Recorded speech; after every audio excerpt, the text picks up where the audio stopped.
Masayang inihahandog sa iyo ng Life Basics ang Tagalog na bersyon ng The Psychology of Selling ni Brian Tracy.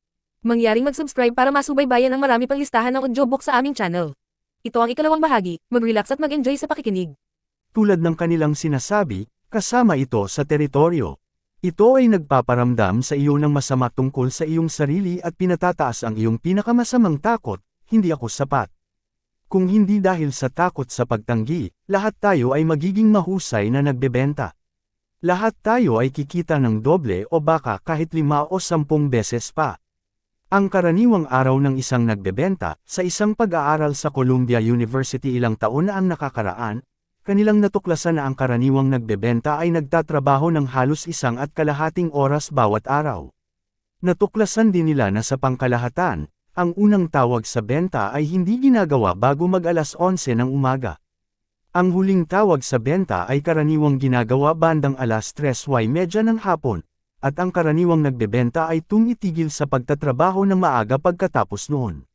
Siya ay bumabalik sa opisina o umuwi. Karamihan ng mga tao ay naglalaan ng kalahating umaga sa pagpapainit, pag-inom ng kape, pag-uusap sa mga kasamahan sa trabaho, pagbabasa ng dyaryo, pag-iikot ng kanilang mga business card, at pag-surf sa internet. Pagkatapos ay lumalabas sila at nagtatawag para magbenta, sa tamang oras para sa tanghalian. Ang ikalawang tawag sa benta ay hindi ginagawa hanggang mga alas 1 o alas 2 ng hapon. Pagkatapos nito ang karaniwang nagbebenta ay nagsisimula ng magpahinga para sa araw. Ang kabuuang oras na ginugol sa harapan ng mga customer ay umaabot sa halos 70 minuto bawat araw. Ito ang karaniwan, kalahati o higit pa sa kalahati ay nasa ibaba ng average na iyon. Ang preno sa pagganap sa benta, bakit nga ba ang mga nagbebenta ay gumagawa ng napakakonti at iniwasan ang pagharap sa mga customer ng sobra? Simple, takot sa pagtanggi. Ang takot sa pagtanggi ay gumagana bilang isang subconscious na preno na humahawak sa mga tao at nagiging dahilan kung bakit sila'y hindi gaanong nagpapakita ng kanilang kakayahan. Siyempre, laging mayroon silang napakagandang pagpipilian ng mga dahilan at rasyonalisasyon, ngunit ang tunay na dahilan ay ang takot sa pagtanggi. Madaling patunayan ito. Magsagawa tayo ng isang eksperimento. Isipin mo na ang iyong kumpanya ay kumuha ng isang marketing research firm upang hanapin ang mga customer para sa iyo. Ang kumpanyang ito ay nagdevelop ng isang sopistikadong paraan ng pagtukoy sa mga ideal na prospekto. Gamit ang sistemang ito, maaari nilang ibigay sa iyo ang isang computer printout ng 50 mga prospekto na talaga namang may 90% na tiyak na bibili sa isang partikular na araw. Ang listahang ito ng mga mainit at mahusay na prospekto ay napakapresko na sa loob lamang ng 24 na oras. Isipin na tinawagan kanila at ibinigay sa iyo ang listahang ito ng 50 pinakamahusay na mga prospekto para sa susunod na araw. Kung nakatanggap ka ng listahan ng 50 napakakwalipikadong mga prospekto, na may 70% na tiyak na bibili kung tatawagan mo sila sa loob ng isang araw, anong oras ka magsisimula sa umaga? Gaano katagal ka magtatagal sa kape o tanghalian sa buong araw? Gaano katagal mo itatagal sa pag-uusap sa iyong mga kasamahan at pagbabasa ng dyaryo? Kung ikaw ay garantisadong magbebenta sa halos bawat tao na iyong kausapin sa loob ng isang araw, malamang na magsisimula ka sa madaling araw at patuloy na magtatrabaho hanggang hating gabi kung maaari lang. Kung wala kang takot sa pagtanggi at garantisadong mataas na antas ng tagumpay, tatawagan mo ang mga prospekto sa bawat oras na gising ka. Ang pagtanggi ay hindi personal. Lahat ng pinakamahusay na mga nagbebenta ay umabot sa punto kung saan hindi na nila natatakot ang pagtanggi. Binuo nila ang kanilang dignidad at kaisipan sa sarili na kahit ang sinuman ay magsabi ng hindi sa kanila, hindi ito masasaktan o magpapabagsak sa kanila. Ito ay hindi nagpapadala sa kanila na lipulin pabalik sa kanilang mga opisina o sasakyan. Narito ang susi sa pakikitungo sa pagtanggi. Kailangan mong maunawaan na ang pagtanggi ay hindi personal. Hindi ito nakatutok sa iyo. Wala nang kinalaman sa iyo ang pagtanggi, sa halip, ito ay tulad lamang ng ulan o ng sikat ng araw nangyayari lamang mula araw-araw. Kapag nakayang magtaas ng sarili, itigil ang pagbibigay ng masyadong malalim na kahalagahan sa iyong sarili, at kilalanin na ang pagtanggi ay simpleng bahagi lamang ng trabaho, hindi ka na matatakot dito. Iiwasan mo ito tulad ng pagtulo ng tubig sa likod ng itik. Asahan mo ito sa karaniwang takbo ng mga bagay, iwaksi ang mga balikat mo, at magpatuloy sa susunod na prospekto. Mayroong moto sa pagbebenta, ang ilan, oo. Ang iba, hindi. Ano ang susunod? Ito rin ang dapat mong moto. Huwag kang susuko. Marahil ang dalawang pinakapundamental na katangian para sa tagumpay sa pagbebenta ay ang tapang at patuloy na pagpupursige. Kinakailangan ng lakas ng loob araw-araw upang patuloy na bumangon at harapin ang takot sa pagkabigo at pagtanggi. Kinakailangan ng patuloy na pagpupursige upang bumalik araw-araw sa kabila ng patuloy na mga kahirapan at kapusukan. Ngunit ang magandang balita ay ang tapang ay isang gawi tulad ng kalamnan, habang mas marami kang pinapraktisang tapang, mas lumalakas ka. Sa wakas, mararating mo ang punto kung saan halos hindi ka na natatakot. Pagkatapos nyun, sisiklab ang iyong karera tulad ng isang raketa. 5 o higit pang tawag o pagsara, 40% ng mga benta ay hindi kailanman nagsasara bago ang ikalimang pagpupulong o pagtatangka sa pagsara. Pagkatapos ng ikalimang pagkakataon na hinihingi mo sa prospekto na gumawa ng desisyon sa pagbili, doon mo kadalasang ginagawa ang karamihan sa iyong mga benta. Lumalabas na wasto ang mga numerong ito, lalo na kapag sinusubukan mong mapalitan ang prospektong bumibili mula sa isang kumpanya patungo sa pagbili mula sa iyong kumpanya. Kumukuha ng hindi bababa sa 8 sa bawat 10 mga unang pagbili mula sa isang bagong tagapagkalob ay nangyayari pagkatapos ng ikalimang tawag o pagbisita. Tunay na tila wala lamang sa 10% ng mga nagbebenta ang gumagawa ng higit sa 5 tawag o tangkang magsara ng benta. Karamihan sa mga nagbebenta o higit pa ay nagtatawag lamang ng isa bago sila sumuko. Kapag ikaw ay nagbebenta sa isang kumpanya na nais mong palitan mula sa kanilang umiiral na tagapagkalob sa iyo, tandaan na karaniwan itong kumukuha ng mga 5 pagdalaw upang mabasag ang likas na pag-aalinlangan at pagtutol ng prospekto. Ito ay hindi nangangahulugang kailangan mong gumugol ng 5 oras, ibig sabihin lamang nito ay kailangan mong maglagay ng 5 pagdalaw o higit pa. Kinakailangan mong magtakda ng isang appointment, pumunta at makipag-usap sa prospekto, sabihin sa kanya na kayo at ang iyong kumpanya ay available na maglingkod sa kanya. Karaniwan itong mangyayari pagkatapos ng ikalimang pagdalaw na ang prospekto ay magsisimulang maging tunay na interesado. Karamihan ng mga tao ay nagpapakamatay ng maaga, sa isang kamakailang pag-aaral, natuklasan na ang 48% ng lahat ng mga tawag sa benta ay nagtatapos ng walang pagtangka ng nagbebenta na magsara kahit isang beses man lamang. Ang nagbebenta ay nagtatagpo sa prospekto, nag-uusap ng may kasiglaan tungkol sa kanyang produkto o serbisyo, ipinapakita sa kanya ang nakasulat na impormasyon, at pinapabilib siya sa mga dahilan upang bumili.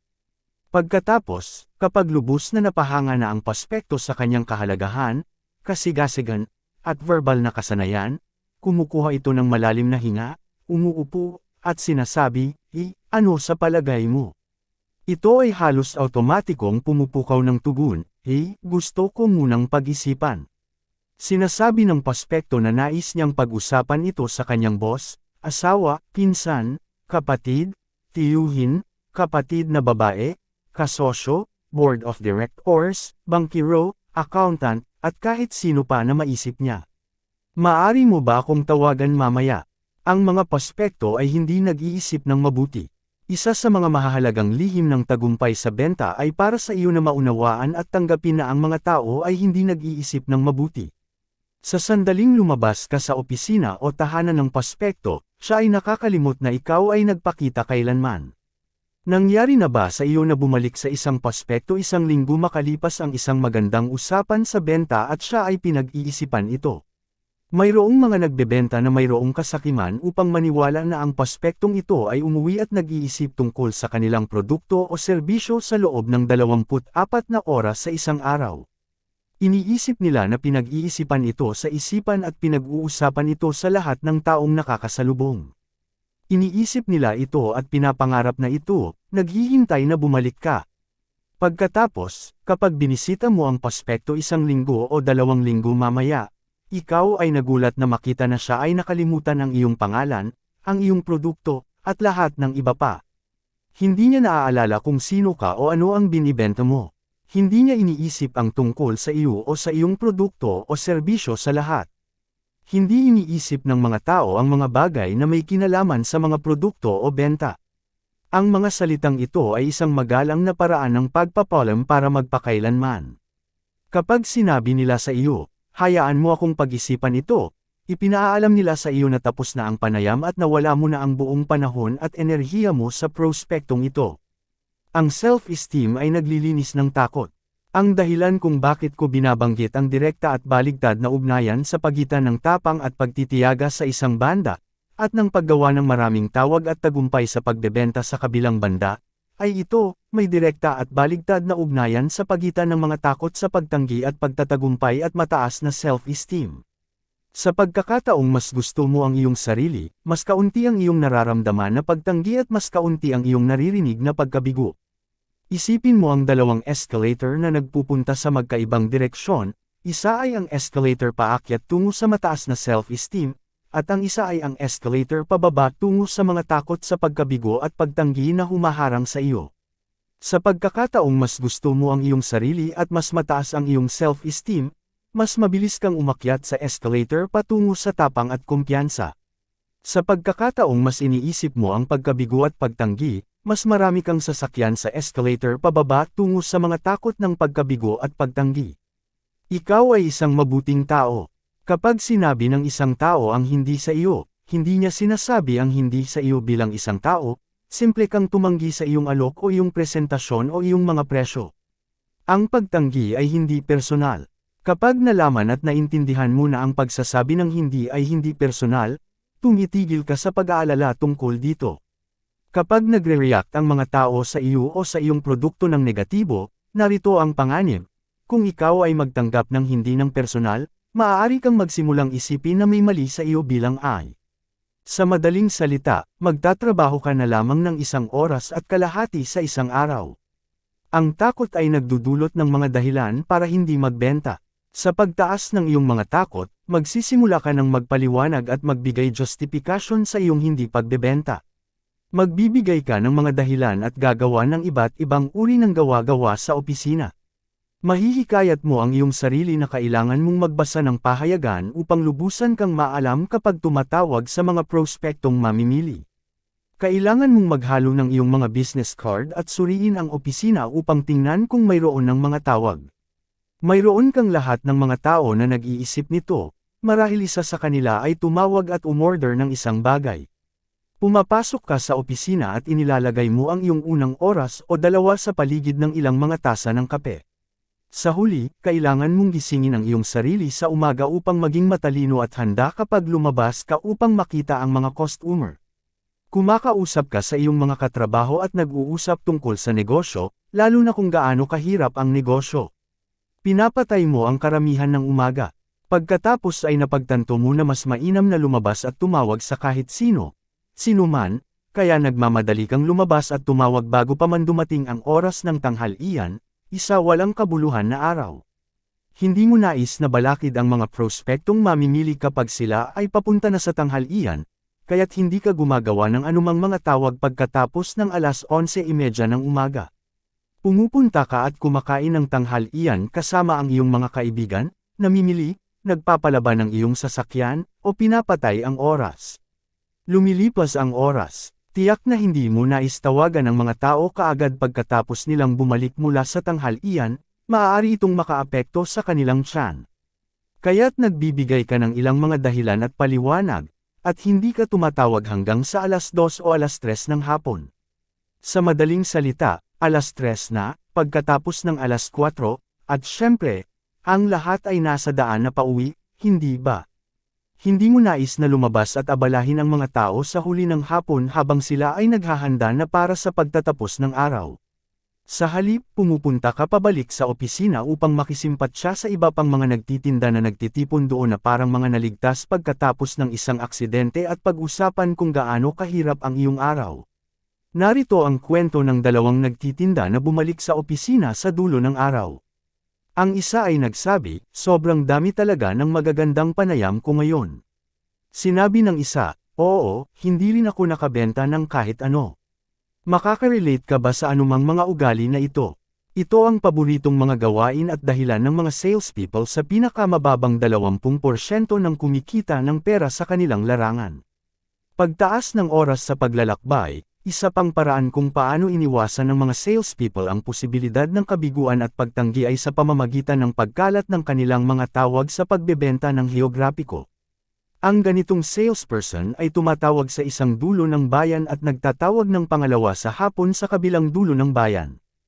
Ito ay nagbibigay sa kanya ng isang magandang oras ng pagmamaneho sa pagitan, na nagbibigay sa kanya ng pagkakataong mag-pretend na siya'y nagtatrabaho, kahit na sa katunayan ay nagpapaliban lamang siya ng pagtatagpo ng personal sa prospektong kanyang kakaharapin. Ang takot sa kabiguan at pagtanggi, na nagpapababa ng iyong dignidad sa sarili, agad na naging mga pangunahing hadlang sa tagumpay sa pagbebenta. Palakasin ang iyong dignidad sa sarili, palakasin ang iyong kita. Ang lahat ng iyong ginagawa upang taasan ang iyong sariling dignidad sa sarili, kabilang ang positibong pagsasalita sa sarili, pagpapatunay ng positibong motibasyon, sigla, at individual na pagsasanay, ay nagpapabuti sa iyong personalidad at nagpapataas sa iyong epektibidad sa pagbebenta. Tulad ng sinabi namin noon, may direktang kaugnayan sa pagitan ng iyong dignidad sa sarili at kung magkano ang iyong kinikita, habang mas gusto mo ang iyong sarili, mas maraming mga benta ang iyong magagawa, at mas mataas ang iyong kita. Kapag inorganisa mo ang iyong buhay upang ikaw ay maging isang walang hanggang tagapagtatag ng dignidad sa sarili, iyon lamang ang magbibigay ng mas malaking ambag sa iyong kita kaysa sa anumang iba pang kadahilanan. Ang faktor ng pagkakaibigan, ang mga customer ngayon ay spoiled, sila ay mapanlikha, sila ay hindi tapat, ininsist nila na sila ay tretuhin ng labis na maayos bago sila bumili ng anuman. Higit sa anumang bagay, ang mga customer ay magbebenta lamang mula sa mga taong kanilang gusto. Tinatawag namin ito ang faktor ng pagkakaibigan. Ang faktor ng pagkakaibigan sa pagbebenta ay simpleng sinasabi na ang isang prospektong hindi magbebenta mula sa iyo hanggang sa siya ay tunay na kumbinsido na ikaw ay kanyang kaibigan at ikaw ay kumikilos sa kanyang pinakamahusay na interes. Dahil dito, ang unang bagay na ginagawa mo sa isang interview sa pagbebenta ay lumikha ng kaugnayan, gumawa ng kaibigan. Isang sales expert na si Heinz Goldman minsan ay sumulat ng isang aklat na naglalahad ng proseso na ito ng perpekto, ito ay tinatawag na, paano manalo ng mga customer. Ang iyong trabaho bilang isang profesional na nagbebenta ay ang manalo ng mga tao sa iyong panig sa pamamagitan ng pagpapakita na malalim kang nagmamalasakit sa kanila at nais ang pinakamahusay para sa kanila. Magtayo ng tulay, maaari kang magsimula lamang magbenta pagkatapos mong kumbansihin ang prospektong ikaw ay kanyang kaibigan at nais mo ang pinakamahusay para sa kanya. Sa katunayan, kung magsimula ka ng pag-usapan ang iyong produkto o serbisyo bago mo nabuo ang isang tulay ng pagkakaibigan sa iyong prospektong kliyente, mawawala ang interes ng customer sa pagbili mula sa iyo.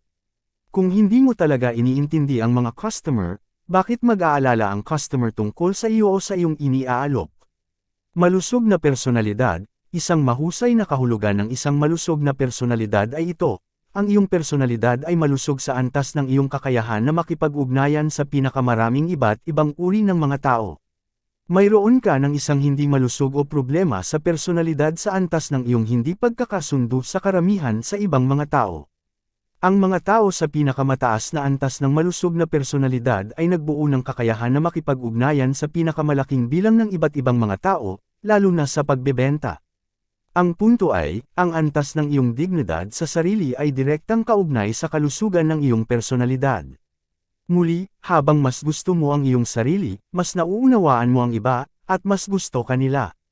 Paggawa ng mga kaibigan, ang individual na may mataas na dignidad sa sarili ang isa na may pinakamalaking kakayahan sa paggawa ng mga kaibigan saan man siya pumunta dahil gusto niya ang kanyang sarili. Siya ay natural at spontaneous na nagmamahal sa iba. Kapag ang mga tao ay nararamdaman na ang isang tao ay tunay na gusto sila, sila ay mas bukas sa pakikinig sa taong iyon at sa pagbili ng kanyang iniaalok. Nagkaroon ka na ba ng karanasang gusto mong bumili ng isang produkto o serbisyo ngunit hindi mo gusto ang salesperson? Sa karamihan ng mga kaso, aalis ka kahit na ang produkto at presyo ay perpekto. Isipin ang iyong pinakamahusay na mga customer ngayon, ang mga taong masaya kang magbenta sa kanila. At ang mga taong nag-e-enjoy na bumibili mula sa iyo ay palaging ang mga taong pinakagusto mo at ang mga taong pinakagusto mo rin sa kapalit. Ang iyong self-esteem ang nagtatakda sa iyong kita. Lahat ng ginagawa mo upang mapabuti ang antas ng iyong self-esteem ay nagpapataas at nagpapaganda sa kalidad ng iyong ugnayan sa iyong mga customer. Ang mga aksyon na nagpapalakas ng self-esteem ay nagpapatakbo ng paktor ng pagkakaibigan at nagpapagawa sa iyo ng mas matagumpay na salesperson. Ang antas ng iyong self-esteem at pagbebenta ang nagtatakda sa halaga ng pera na iyong kinikita. Ang pinakamahuhusay na mga salespeople ay may likas na kakayahan na magkaroon ng mga kaibigan ng madali sa mga potensyal na customer. Sa kasamaang palad, ang lahat ng mga pangyayari na nagpapababa ng iyong self-esteem ay magpapababa rin ng iyong epektibong pagbebenta. Kung pagod o hindi kaya ng kalusugan sa alinmang kadahilanan, ang iyong epektibong pagganap ay bababa. Kung may mga pagtatalo ka sa iyong boss o iyong asawa, ito ay magpapababa ng iyong self-esteem, kung minsan hanggang sa punto kung saan hindi ka makakabenta ng kahit anuman. Ang catalysta para sa tagumpay sa pagbebenta, ang pangunahing damdamin sa tagumpay sa pagbebenta, ay ang kasiyahan. Ang kasiyahan ang nagtataglay ng 50% o higit pa sa lahat ng kakayahan sa pagbebenta. Isa sa pinakamahuhusay na mga kahulugan ng isang benta ay ang paglipat ng kasiyahan. Kapag naglipat ka ng iyong kasiyahan para sa iyong produkto o serbisyo sa isip at puso ng iyong prospektong parang isang koneksyon sa kuryente, ang benta ay nagaganap.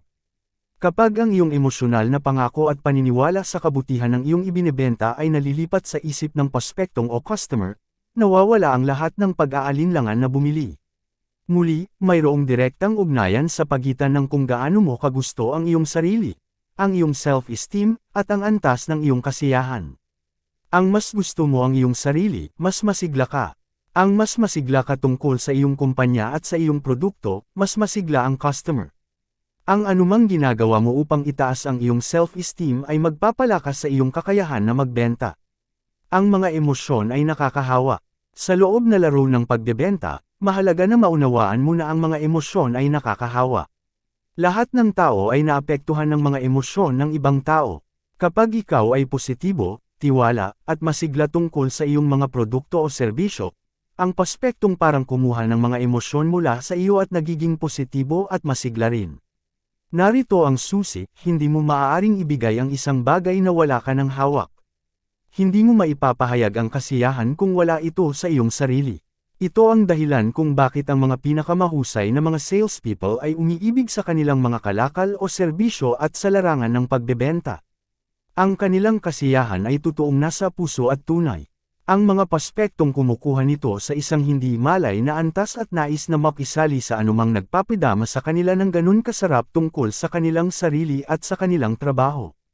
Dahil sa kanilang kumpiyansa at damdamin, ang mga prospektong nais na bumili mula sa kanila at irekomenda sila sa kanilang mga kaibigan. Ang pagkabigo ay hindi isang opsyon. Mahalaga na suportahan mo ang iyong mga pagsisikap sa pagbebenta ng lakas ng loob at determinasyon. Magpasya ka na ngayon na hindi ka susuko. Kapag niresolba mo sa unahan na hindi ka kailanman susuko, handa ka ng mentalmente na bumangon mula sa pagkabigo at pagtanggi. Kapag patuloy kang nagtitiyaga, anuman ang hirap ng sitwasyon, sa huli ay magtatagumpay ka. Sa wakas ay makakabenta ka. Sa wakas ay magwawagi ka ng mga customer. Kapag gumagawa ka ng benta, pakiramdam mo ay parang panalo. Sa bawat pagtapos mo, naglalakas ang iyong self-esteem at nagpapabuti ang iyong konsepto sa sarili. Ang iyong imahen sa sarili ay pinatibay. Kapag mas gusto mo ang iyong sarili, mas mabuti kang gagawin sa pagbebenta at sa bawat iba pang bahagi ng iyong buhay. Ang iyong kakayahan ang dahilan kung bakit maraming tao ang nabibigo sa pagbebenta ay simpleng dahil hindi sila nagtitiyaga sapat at hindi nila sapat na pinaghihirapan upang makamit ang mga unang tagumpay na iyon. Kapag nagsimula ka ng makabenta at pakiramdam na parang nanalo, mas nagiging motivated ka pa na magbenta pa ng mas marami sa iyong produkto o serbisyo. Pero kung wala ka ng mga unang matagumpay na karanasan, madaling mawalan ka ng loob at magsimulang isipin na ang pagbebenta ay hindi para sa iyo. Magsagawa ng mental rehearsal. Ang mental rehearsal ay mahalaga. Kapag mas pinaghandaan mo ang iyong sarili na bumangon, mas madali mong malalampasan ang mga pagkabigo at pagtanggi na bahagi ng buhay sa pagbebenta.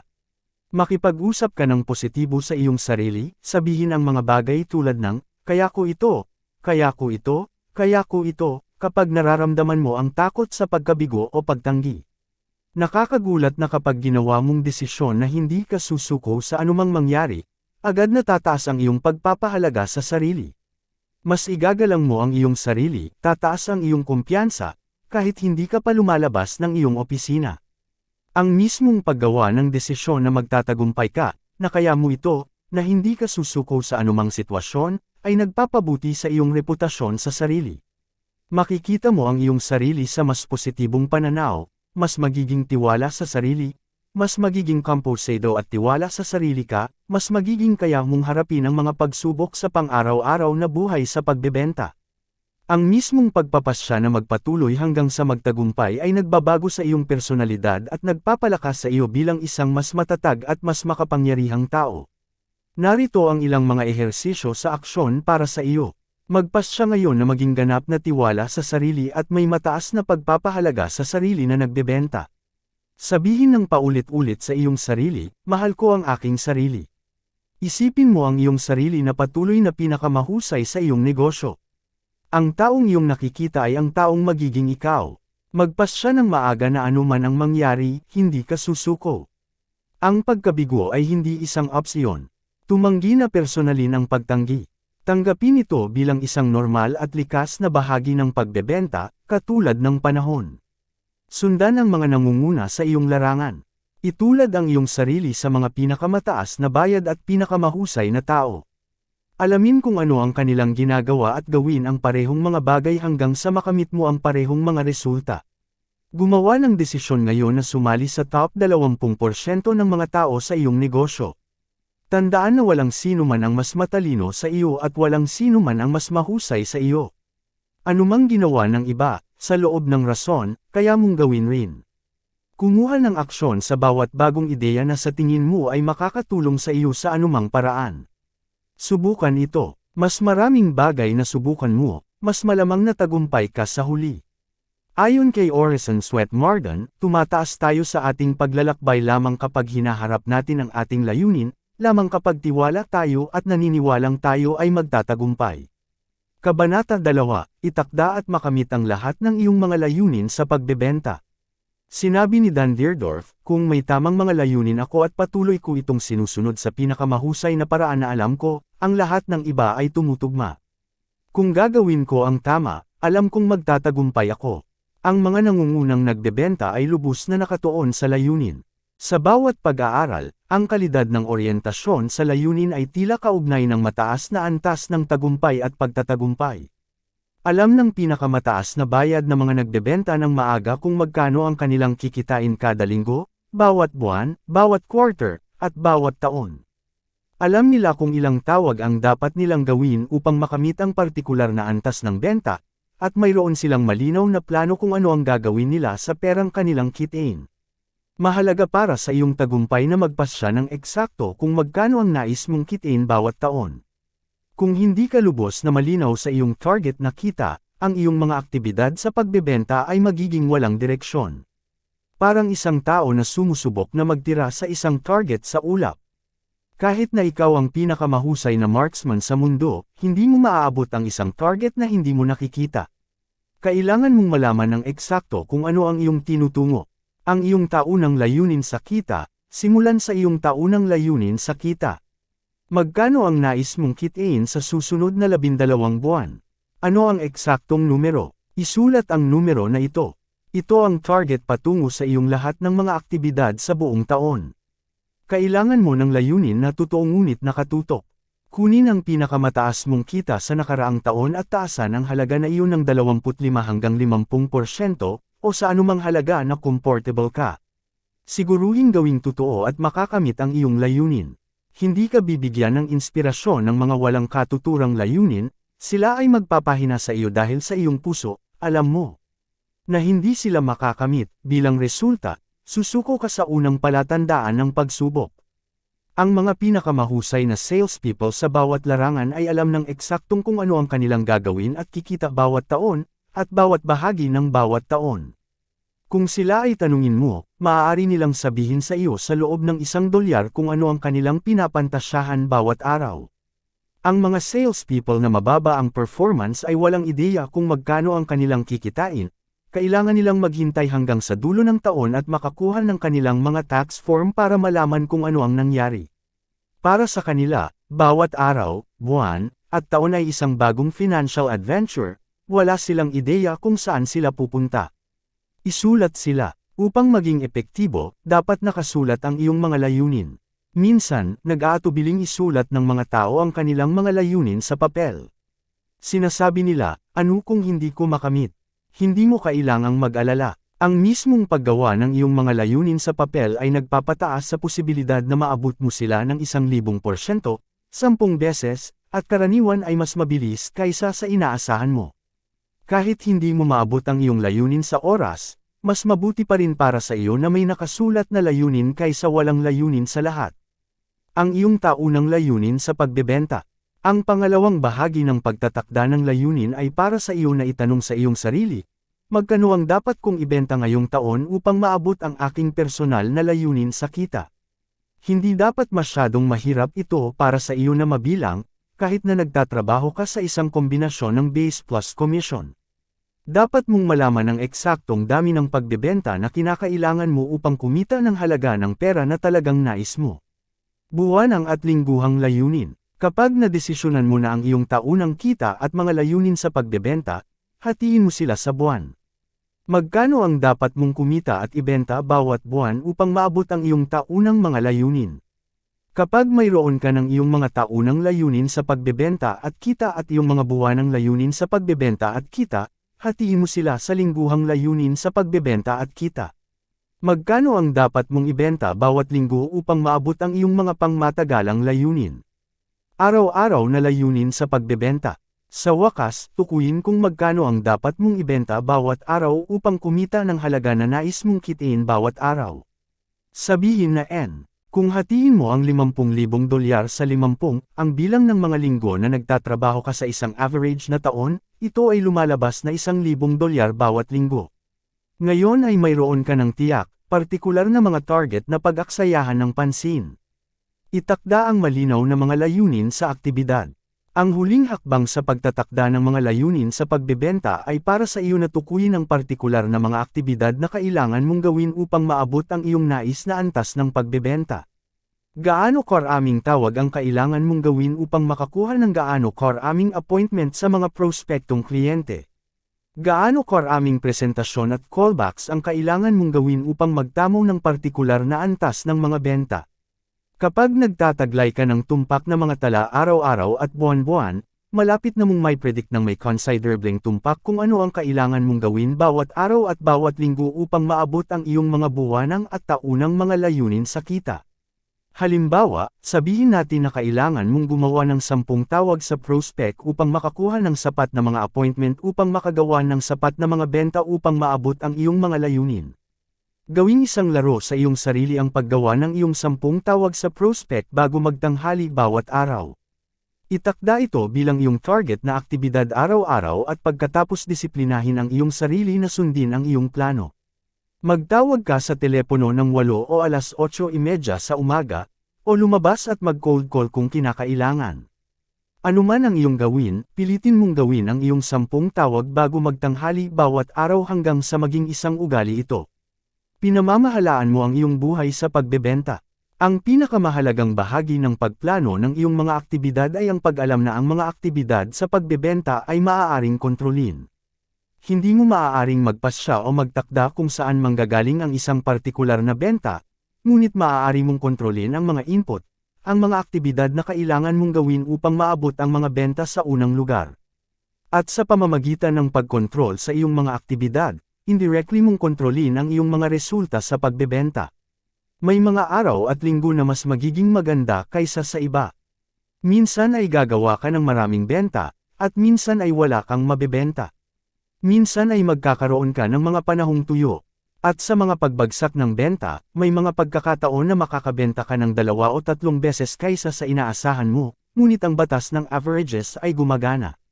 Ito ay hindi mapipigilan. Kung magpapatuloy ka lamang sa pagtawag na kinakailangan, sa huli ay magkakaroon ka rin ng benta ayon sa iyong schedule. Maaaring ikaw ay kamangha-mangha sa iyong mga resulta. Sa maraming kaso, kapag sinimulan mo ang pagtatakda ng mga layunin para sa linggo, buwan, at taon, at simulan mong pagtrabahuhan ang mga ito ng sistematiko araw-araw, matutugunan mo ang mga layuning iyon ng mas mabilis kaysa sa inaasahan mo. Marami sa aking mga mag-aaral ang nagtatakda ng mga layunin para sa isang taon at natutupad ito sa loob ng 6 o 7 na buwan. May ilan na talagang nakamit ang kanilang mga layunin sa benta para sa buong taon sa loob lamang ng 3 buwan. Kapag sinimulan mong itakda ang malinaw at espesipikong mga layunin para sa bawat bahagi ng iyong buhay sa pagbebenta, ikaw ay magugulat sa mga resulta. Ang ilan sa aking mga kalahok sa seminar ay nagtrabaho ng maraming taon sa pagbebenta ng partikular na produkto sa isang partikular na merkado, ngunit hindi pa sila nagtatakda ng mga layunin dati. Ang unang taon pagkatapos nilang magsimula ng pagtatakda ng mga layunin, ang kanilang mga benta ay biglang sumirit. Bigla silang nagsimulang bumasag ng mga record sa benta. At kahit na pareho lang nilang ibinenta ang parehong produkto sa parehong tanggapan sa parehong mga tao sa parehong presyo, ang pagtatakda ng layunin ang nag-iba. Saklawin ang iyong subconscious mind. Ito ay nangyayari sapagkat ang mismong pagtatala ng isang. Ito ay nagdala sa iyo ng tamang mga ideya para sa tamang mga bagay na sasabihin, kung minsan sa gitna ng isang usapan sa benta. Kapag na-program mo na ang isang layunin sa iyong subconscious mind, ito ay patuloy na nagbibigay sa iyo ng motibasyon upang gawin ang mga hakbang na kinakailangan upang ito ay makamit. Minsan ang iyong subconscious mind ay tutulong sa iyo na basahin ang mukha ng iyong prospect, nagbibigay sa iyo ng mas mahusay na pangunawa kung ano ang dapat mong sabihin. Lahat ay may karanasan sa pagiging sa isang presentasyon sa benta kung saan hindi mo maaaring gumawa ng pagkakamali o sabihin ang maling salita. Ang presentasyon sa benta ay umusad ng mabilis mula sa simula hanggang sa wakas at nagtapos sa isang saradong benta.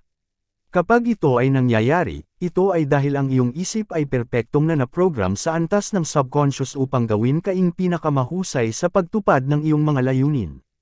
Ang tamang mga salita sa tamang oras. Kapag ikaw ay nagtataglay ng kahusayan sa iyong sarili, ang iyong subconscious mind ay magbibigay sa iyo ng eksaktong tamang mga salita sa eksaktong tamang oras. Ito ay magpapahayag sa iyo sa mga pisikal na senadoryas at mga verbal na tanda na magpapahiwatig sa iyo na itaguyod ang isang paksa na hindi mo man lamang naisip, ngunit magiging eksaktong tamang bagay na dapat sabihin sa pananaw ng customer. Maaaring mong banggitin na ang iyong kumpanya ay may mahusay na reputasyon para sa serbisyong pang-customer at pagsunod matapos ang benta. Sa huli, natuklasan mo na ito ang pangunahing alalahanin ng prospect at ito ang eksaktong kailangan niyang marinig upang bumili mula sa iyo. Tulad ng naunang nabanggit, ang karaniwang tao ay gumagamit lamang ng 10% ng kanyang potensyal. Sa pamamagitan ng pagpiprogram sa iyong subconscious mind ng malinaw na mga layunin, ikaw ay makakakuha ng akses sa 70% ng iyong potensyal na nasa ilalim ng surface, malalim sa iyong subconscious mind. Ipinapasa mo ang iyong subconscious at ikaw ay nagkakaroon ng regular na access dito sa pamamagitan ng pagdedesisyon kung gaano karaming pera ang nais mong kitain at eksaktong anong mga aktibidad ang iyong kailangang gawin upang kumita ng ganoong halaga ng pera. Magtakda ng mga personal at pamilya layunin. Kailangan mo rin ng mga personal at pamilya layunin. Ito ang mga dahilan kung bakit mo ginagawa ang ginagawa mo. Ito ang mga dahilan kung bakit ka bumabangon sa umaga at nagtatrabaho buong araw sa harap ng mga pagkadismaya at mga pagsubok. Kapag mas malinaw ang iyong pangunawa sa iyong mga layunin sa pamilya at personal, mas mabibigyang inspirasyon ka at mas mabilis kang babangon mula sa pansamantalang pagkabigo at pagtanggi. Isipin mo na maaari mong dabluhin ang iyong kita sa susunod na 2 o 3 taon. Kung gagawin mo ito, ano ang ilan sa mga bagay na magbabago sa iyong buhay? Gumawa ng listahan ng lahat ng mga bagay. Anong mga bagay ang gusto mong magkaroon o gawin kung kumikita ka ng malaki kumpara sa kinikita mo ngayon? Mas mahaba ang listahang ito, mas mataas ang antas ng iyong motivasyon at determinasyon. Magtayo ng apoy sa ilalim ng iyong pagnanasa. Kung mayroon ka lamang 1 o 2 dahilan para makamit ang iyong mga layunin sa pinansyal, madaling mawala ng gana dahil sa mga hadlang at kahirapan. Kung mayroon kang 10 o 15 dahilan para maging matagumpay, mas magiging motivated at determinado ka. Pero kung mayroon kang 50 o 100 na dahilan para palakihin ang iyong benta at kita, magiging halos hindi mo na mapipigilan ang iyong pagiging agresibo sa pagbebenta ng iyong produkto o serbisyo. Sino sa palagay mo ang mas magiging motivated? Ang taong may isang o dalawang dahilan lang para magtagumpay o ang taong may 50 o higit pang dahilan? Ang katotohanan ay, mas maraming dahilan na meron ka, mas malakas ang intensidad ng iyong pagnanasa. Tulad ng naglalagablab na hurno, habang mas gustuhin mo ito, mas tiyak na gagawin mo ang lahat para makamit ito. Ang mas maraming dahilan na ibibigay mo sa iyong sarili, mas maraming kakayahan ng iyong subconscious ang magiging available sa iyo sa bawat sitwasyon ng pagbebenta. Magtakda ng 100 na layunin. Narito ang isang ehersisyo para sa iyo. Kumuha ng isang spiral notebook at isulat ang 100 na layunin na gusto mong makamit sa mga susunod na taon. Gumawa ng listahan ng lahat ng gusto mong magkaroon sa iyong buhay at lahat ng gusto mong gawin. Isipin na ang lahat ng isusulat mo sa listahang ito ay darating sa iyo sa tamang oras at sa tamang paraan. Kailangan mo lamang isulat ito parang nagpapasa ng order sa malaking cosmic storehouse ng kayamanan para makamtan ito. Kapag may naisip kang bagong mga bagay na gusto mong magkaroon o gawin, isulat mo ito sa spiral notebook na ito. Hindi ka maaaring magkaroon ng masyadong maraming layunin. Ang kaibigan ko na bagong nag-umpisa sa pagbebenta ay nagsimula sa ehersisyong ito sa pamamagitan ng pagsusulat ng higit sa 350 na layunin para sa kanyang sarili sa mga susunod na taon. Tuwing nagbabasa siya ng pahayagan o nanonood ng telebisyon at nakakakita ng isang bagay na gusto niya, isinulat niya ito sa kanyang spiral notebook. Bawat linggo, binabasa at binubusisi niya ang kanyang mga layunin at idinadagdag ang mga bagong layunin. Sa loob lamang ng 1 taon, sa isang kompetitibong merkado mula sa wala, siya ay naging isa sa pinakamatagumpay na mga nagtitinda sa kanyang larangan. Sa huli, nasira niya ang lahat ng mga record sa kanyang industriya. Siya ay na-highlight sa mga pahayagan bilang isang sales superstar. Sabi niya sa akin ng pribado na ang pagsusulat at pagbusisi sa kanyang mga layunin ang pangunahing dahilan para sa kanyang motivasyon at kasiglahan na humantong sa kanyang tagumpay. Sa huli, naramdaman niya na siya ay hindi mapipigilan. Ang pangunahing dahilan para sa tagumpay, sa aking trabaho na kasama ang milyon-milyong mga nagtitinda sa buong Estados Unidos at sa 25 na bansa, natuklasan ko na ang pagtatalaga sa pagtakda ng layunin ay naging ang pangunahing dahilan para sa tagumpay ng mga nangungunang tao. Lahat ng pinakamataas na bayad na mga propesyonal sa pagbebenta sa bawat larangan ay mga nagtatalaga ng layunin.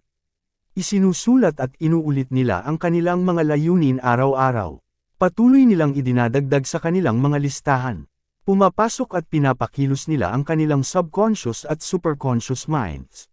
Nagsisimula silang mag-attract sa kanilang buhay ng mga tao at mga pangyayari na tumutulong sa kanila na makamit ang kanilang mga layunin. Isipin mo ang iyong mga layunin bilang nagawa na. Kapag ginamit kasama ang pagtakda ng layunin, ang visualization ay marahil ang pinakamalakas na kakayahan na maaari mong mabuo. Walang mas malakas na paraan upang programahin ang iyong subconscious mind kundi sa iyo na lumikha ng malinaw na mental na larawan ng taong gusto mong maging at ang mga layunin na gusto mong makamit. Ang kapangyarihan ng visualization ay ang pinakamakapangyarihang kakayahan na mayroon ang mga tao. Sinasabi na ang lahat ng pagpapabuti sa iyong buhay ay nagsisimula sa isang pagpapabuti sa iyong mga mental na larawan. Kapag ikaw ay nag-visualize, tingnan ang iyong sarili bilang mahinahon, tiwala, at makapangyarihan. Isipin mo ang iyong sarili bilang matagumpay at maimpluwensya. Isalaysay mo ang iyong sarili bilang may kakayahang at competent sa bawat bahagi ng pagbebenta. Tingnan mo ang iyong sarili bilang lubos na mahusay sa pagprospekto, pagpapakita, at pagsasara ng mga benta. Bago ka pumasok sa isang pulong ng pagbebenta, isipin mo ang prospektong sumasagot sa iyo ng may positibong, masiglang paraan. Tingnan sa bawat pagpapakatindi mo sa iyong sarili, tinatanggap ng iyong subconscious mind ang mga salitang ito bilang isang utos. Pagkatapos ay ito ay gumagawa upang dalhin ang utos na iyon sa iyong realidad. Ang pinakamahusay na pangkalahatang pangudyok ay, mahal ko ang sarili ko, mahal ko ang sarili ko, mahal ko ang sarili ko. Tulad ng ipinakita ko na, sa bawat pagkakataon na sinabi mo ang mahal ko ang sarili ko, itinaas mo ang iyong self-esteem, pinaiangat ang iyong kabuoang pagtingin sa sarili, at mas epektibong nagpapakita sa anumang ginagawa mo, lalo na sa pagbebenta. Kapag ikaw ay nagpapaulit-ulit ng isang pangudyok bilang isang utos sa iyong subconscious mind ng may tiwala at sigla, ikaw ay nag-a-activate ng lahat ng iyong mga kapangyarihang mental. Pinaiangat mo ang iyong antas ng enerhiya, mas nakakaramdam ka ng positibo at masigla, kumukuha ka ng ganap na kontrol sa iyong isip at damdamin. Sabihin sa iyong sarili, masaya ako, malakas ang pangangatawan ko, masigla ako. Ulitin ito muli at muli habang ikaw ay naglalakbay sa iyong araw. Sa bawat pag-uulit mo ng mga salitang ito, mas magiging masaya at mas kumpiyansa ka. Pagkatapos ay tingnan mo ang iyong sarili na tila ganoon ka sa pagsimula hanggang sa dulo.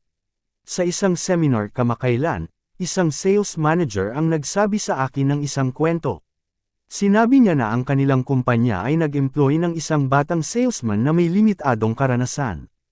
Hindi sila sigurado kung magiging matagumpay siya, ngunit nagpasya silang bigyan siya ng pagkakataon.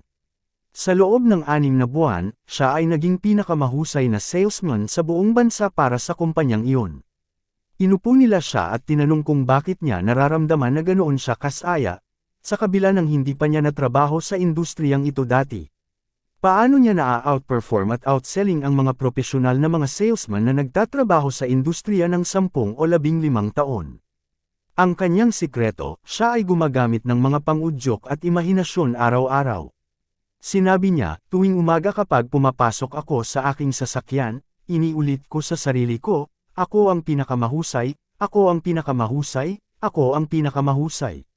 Pagkatapos ay sinasabi ko, ako ang pinakamahusay na salesman sa kumpanyang ito, ako ang pinakamahusay na salesman sa industriyang ito, ako ang pinakamahusay na salesman sa negosyo.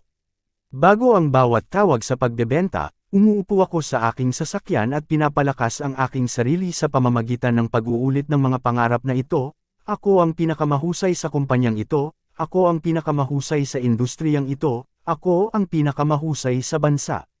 Lumikha ng malinaw na larawan sa isip. Ang nakaka-inspire na salesman na ito ay nagpapaliwanag na habang siya ay nagsasalita sa kanyang sarili ng positibo, lumilikha siya ng malinaw na larawan sa kanyang isipan na nagbebenta at nakikipag-ugnayan sa customer ng eksakto na parabang siya ang pinakamahusay na salesman sa bansa. Ini-imagine niya ang prospektong tumutugon sa kanya ng positibo at may kumpiyansa.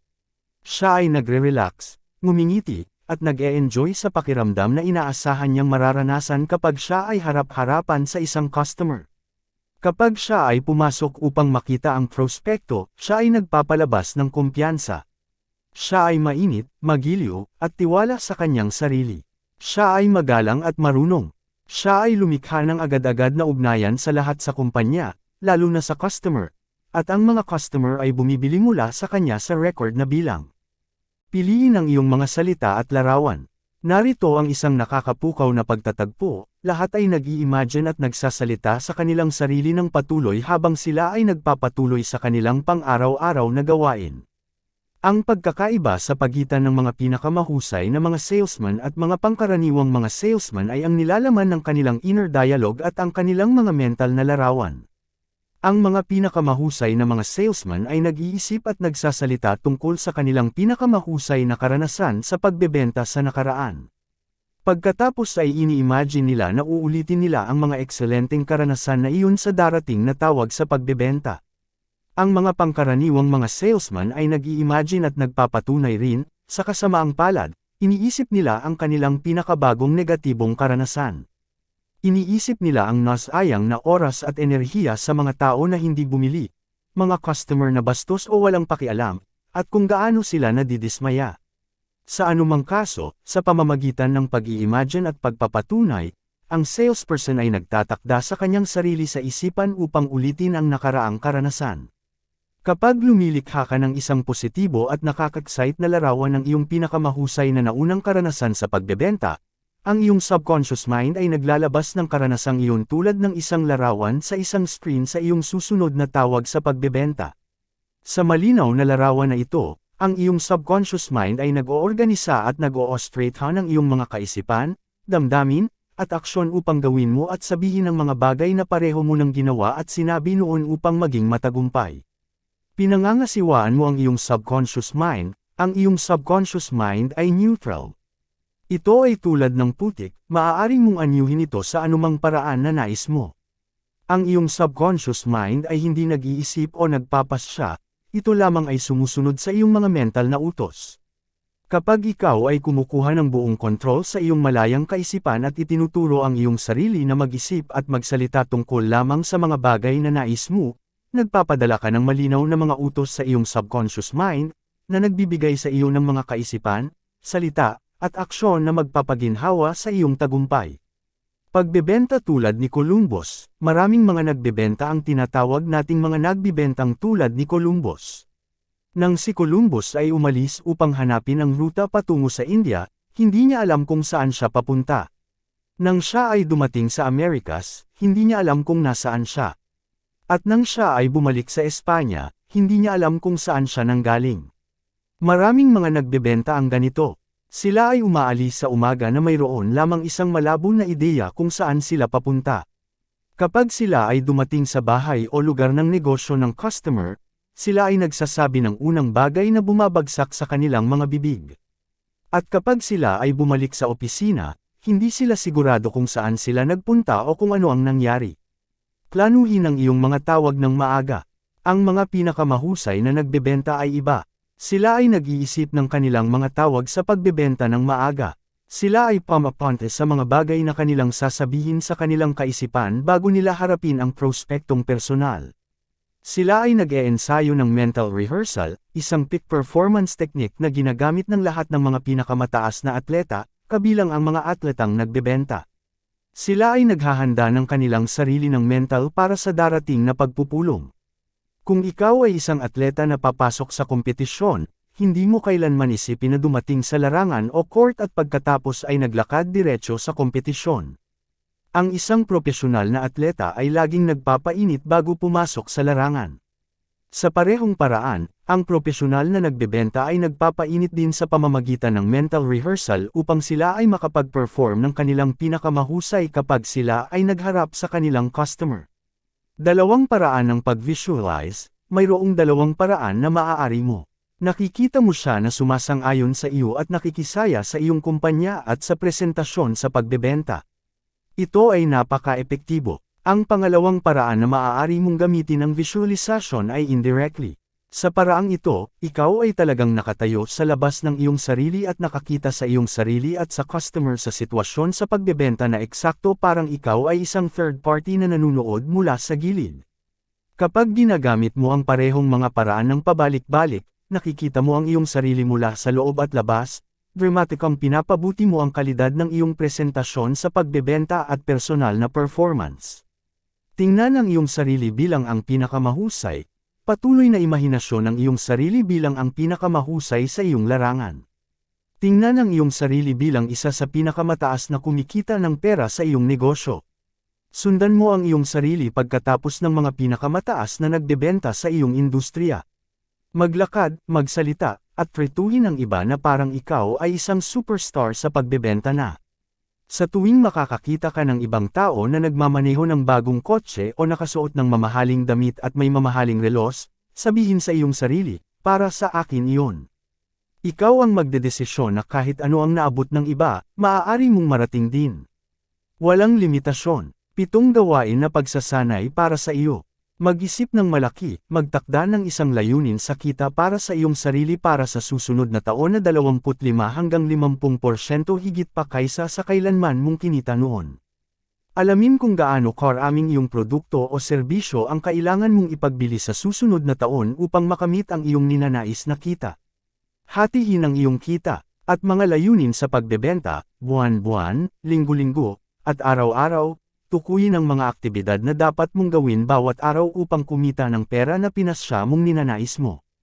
Plano muna ang bawat araw.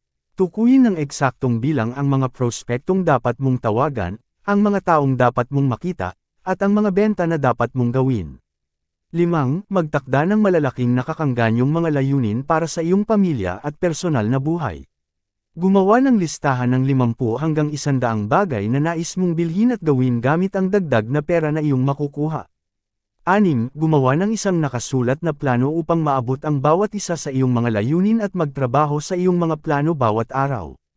7. Tukuyin ang presyo na dapat mong bayaran sa anyo ng karagdagang trabaho at sakripisyo upang maabot ang iyong pinakagustong mga layunin, at simulan pagbayaran ang presyong iyon. Ayon kay W. Clement Stone, ikaw rin ay maaaring tukuyin kung ano ang nais mo, maaari kang magdesisyon sa iyong mga pangunahing layunin, target, hangarin, at destinasyon. Kabanata 3, Bakit bumibili ang tao? Tulad ng sinabi ni Galileo Galilei, hindi mo maaaring turuan ang isang tao ng anumang bagay, maaari mo lamang siyang tulungan na makahanap nito sa kanyang sarili. May maraming iba't ibang dahilan kung bakit maaaring bumili ang isang tao ng iyong produkto o serbisyo. Kailangan mong maunawaan na bumibili ang mga tao para sa kanilang mga dahilan, hindi para sa iyo. Isa sa pinakamalaking pagkakamali ng mga baguhan sa pagbebenta ay ang pagtatanong sa mga tao na bumili para sa kanilang sariling personal na mga dahilan, hindi para sa mga dahilan na talagang nagpapamala sa customer na kumilos. Isa sa pinakamahalagang bahagi ng pagbebenta, ang hindi maiwasang hakbang sa buong proseso ng pagbebenta, ay ang iyong kakayahan na tiyakin ang mga pangangailangan ng iyong prospektong may katiyakan. Kailangan mong gumastos ng anumang oras na kinakailangan at magtanong ng maraming tanong hanggat maaari upang malaman ng eksakto kung bakit kinakailangan ng partikular na prospektong ito na bilhin ang iyong produkto o serbisyo sa oras na ito. Kung hindi mo maitatag ang mga pangangailangan ng prospektong may katiyakan, ang buong proseso ng pagbebenta ay titigil. Ang batayang motibasyon, bilang isang pangunahing prinsipyo, ang bawat aksyon ng tao ay nakaangkop sa isang pagpapabuti ng anumang uri. Bumibili ang mga tao ng mga produkto at serbisyo dahil sa pakiramdam nila na magiging mas mabuti sila bilang resulta. Hindi lamang nila nararamdaman na magiging mas mabuti sila bilang resulta ng pagbili ng iyong produkto o serbisyo, ngunit nararamdaman din nila na magiging mas mabuti sila kaysa kung bumili sila ng ibang produkto o serbisyo, o kung hindi man sila bumili ng anumang bagay.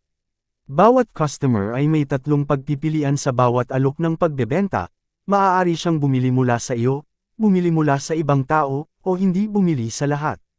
Sa oras na ito, ang iyong trabaho ay makuha ang customer na maunawaan na kailangan niya ang iyong produkto sapat na upang lampasan ang anumang pagtutol sa pagbili na maaaring pigilan ang pagbebenta. Bukod dito, dapat na mas malaki ang benepisyo ng customer sa iyong produkto o serbisyo kaysa sa kanya kung wala ito. Hindi ito maaaring mag-represent ng maliit na pag-angat sa halaga o benepisyo, dapat ay sapat na malaki ang pagpapabuti sa buhay o trabaho ng prospektong may katiyakan upang mapagtanto ang halaga ng pera na iyong sinisingil, pati na rin ang halaga ng oras at enerhiya na kinakailangan upang ipatupad ang iyong solusyon. Ang pinakamahalagang halaga, pinahahalagahan ng mga tao ang kalayaan sa halos lahat ng iba pang mga benepisyo sa ating lipunan. Kapag may pera silang available, may tiyak na antas sila ng kalayaan, mayroon silang mga pagpipilian at opsyon, maaari silang gawin ang iba't ibang mga bagay. Ang pagnanais na ito para sa kalayaan ay isang pangunahing dahilan kung bakit nag-aalinlangan ang mga tao na ibenta ang kanilang pera para sa anumang kadahilan ng iba. Kung bibili ang isang prospektong mula sa iyo, nagbibigay siya ng tiyak na halaga ng pagiging maamo at kalayaan na mayroon siya bago ibigay sa iyo ang pera. Kung bumili siya ng produkto mula sa iyo na hindi kasiya siya, hindi na niya mayroon ng pera at nakakulong sa produkto. Dahil ang bawat prospektong may katiyakan ay nakaranas na nito ng higit sa isang beses, laging may tiyak na halaga ng pagtutol sa pagbili. Ang mas marami, mas mahusay.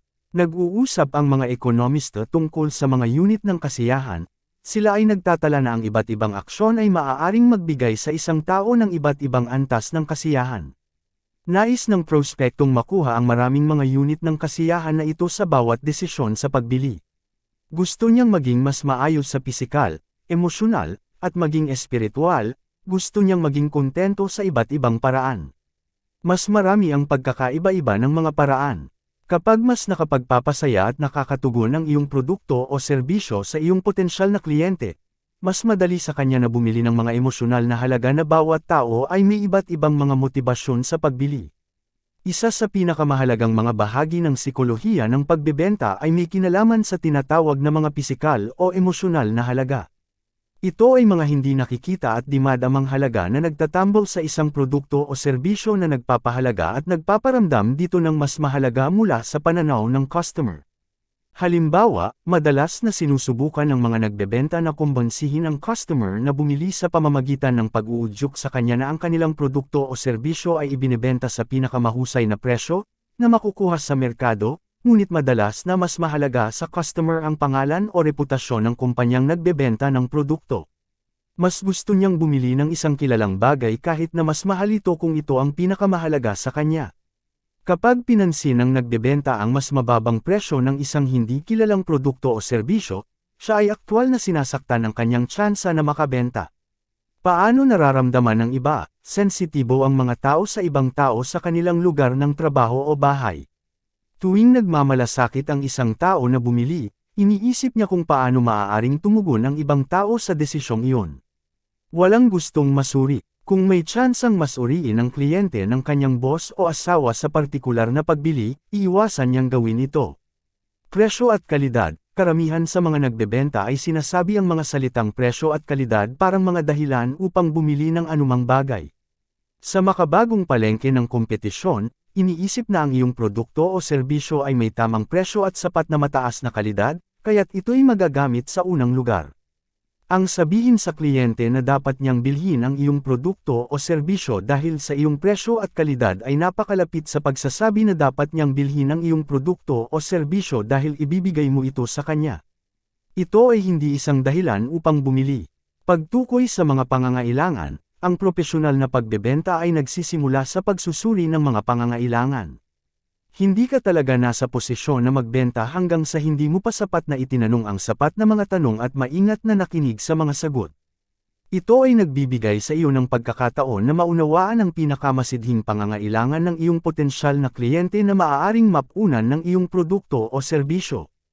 Kapag natukoy mo na ang pangunahing mga pangangailangan at gustong mga bagay ng kliyente, maaari mo na i-produce ang iyong presentasyon ng ganap na sa ganitong paraan na ipinapakita sa kliyente na malakas na mapupunan niya ang pangangailangan na iyon kung siya ay bibili mula sa iyo. Ginagawa versus. Ito ay, isa sa pinakamahalagang pagkakaiba sa pagsusuri ng pangangailangan ay ang pagkakaiba sa pagitan ng kung ano ang iyong produkto at kung ano ang nagagawa ng iyong produkto. Karamihan sa mga nagbebenta ay abala sa kung ano ang kanilang produkto, kung paano ito ginawa, at ang mga espesyal na tampok na pumapasok sa pagdidisenyo at produksyon nito. Bilang resulta, ito ang mga bagay na kanilang pinag-uusapan kapag sila ay kasama ang isang kliyente. Ngunit hindi interesado ang kliyente sa kung ano ang iyong produkto, interesado lamang siya sa kung ano ang magagawa ng iyong produkto o serbisyo para sa kanya. Ang paboritong radyo station ng bawat kliyente ay ang WIIFM o Ano ang Nasa Loob Para Sa Akin. Narito ang isang simpleng paraan upang matukoy kung ano ang nagagawa ng iyong produkto para sa iyong kliyente. Isipin ang isang pipeline. Sa isang dulo ng pipeline pumapasok ang iyong produkto o serbisyo mula sa pagbili hanggang sa paghahatid at aktwal na paggamit mula sa kliyente. Sa kabilang dulo ng pipeline, nagbubukas ang isang balde kung saan nahuhulog ang mga bagay na nagagawa ng iyong produkto upang mapabuti ang buhay o trabaho ng kliyente. Ang iyong trabaho ay upang malinaw na matukoy kung ano ang dumadating sa balde ng kliyente bilang resulta ng kanyang pagbili ng iyong ibinibenta. Emotional versus praktikal na mga dahilan, halimbawa, may ilang nagbebenta ng seguro sa buhay na nagbibigay diin sa kakayahang bayaran nito kumpara sa mga kompetisyon, sa laki at reputasyon ng kumpanya, sa kahalagahan ng mga buwanang bayad, at sa papel na ginagampanan ng seguro sa buhay sa planong pinansyal. Ito ang lahat mahalaga. Maraming salamat sa pagsubaybay ng Tagalog na bersyon ng The Psychology of Selling ni Brian Tracy. Mangyaring mag-subscribe para masundan ang mas marami pang kwento dito lang sa Life Basics.